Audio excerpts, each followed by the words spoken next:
Mitosis क्या है? Mitosis एक सेल डिवीजन प्रोसेस है जिसमें एक सेल दो सेल में डिवाइडेड हो जाते हैं और इस तरह से फर्दर डिवाइडेड होते रहते हैं, चाहे वो स्टेम सेल हो या फिर यहाँ पर सोमेटिक सेल हो। दोनों ही टाइप के सेल इस तरह का डिवीजन यानी माइटोसिस शो करते हैं, जिससे बॉडी ग्रोथ और जहाँ पर हमारे बॉडी के अंदर डैमेज है वो रिपेयर होता है। तो ये दोनों ही प्रोसेस के लिए बहुत ही ज़्यादा एसेंशियल है, डैमेज और रिपेयर के लिए। माइटोसिस बोर्ड का टॉपिक इंपॉर्टेंट है जो बोर्ड के एग्जाम में पूछा जाता है। बात करेंगे यहाँ पे माइटोसिस, दो स्टेप इंपॉर्टेंट है इसकी। एक है न्यूक्लियर डिवीजन जिसको यहाँ पर कैरियोकाइनेसिस के नाम से जाना जाता है, दूसरा है साइटोकाइनेसिस जिसमें सेल वॉल डिवाइड होती है। पहला जो स्टेप है जिसको कैरियोकाइनेसिस कह रहे हैं, ये 4 स्टेप इंपॉर्टेंट है इसकी। पहला है प्रोफेस, जहाँ न्यूक्लियर मटेरियल क्या होता है, डबल होता है, थिक होता है और वहाँ पर न्यूक्लियस की वॉल डिसअपियर होती है और स्पाइंडल फाइबर फॉर्म होते हैं।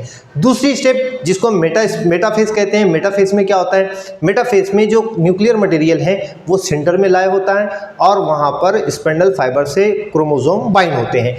तीसरी जो प्रोसेस है जहां हम एनाफेज कह रहे हैं जिसको, जिसके अंदर में सिस्टर क्रोमेटाइड यहाँ पर क्या होते हैं, अपोजिट पोल की तरफ माइग्रेट हो जाते हैं। और चौथा जो स्टेप है जिसको टेलोफेज कह रहे हैं, यहाँ पर इसके अंदर में क्या होता है, न्यूक्लियर वॉल यानी न्यूक्लियस की वॉल बनना शुरू होती है। इस तरह से कोनों पर, दोनों ही कोनों पर सेल के क्या होते हैं, अपोजिट पोल पर न्यूक्लियस बनना शुरू हो जाती है, यानी 2 न्यूक्लियस हो जाते हैं। यह है हमारा पहला स्टेप जिसको कैरियोकाइनेसिस कह रहे हैं। साइटोकाइनेसिस में क्या होता है, सेल वॉल डिवाइडेड हो जाती है, इस तरह से एक सेल के 2 सेल बन जाते हैं जिसको हम पूरा ओवरऑल कह रहे हैं माइटोसिस प्रोसेस। थैंक्स।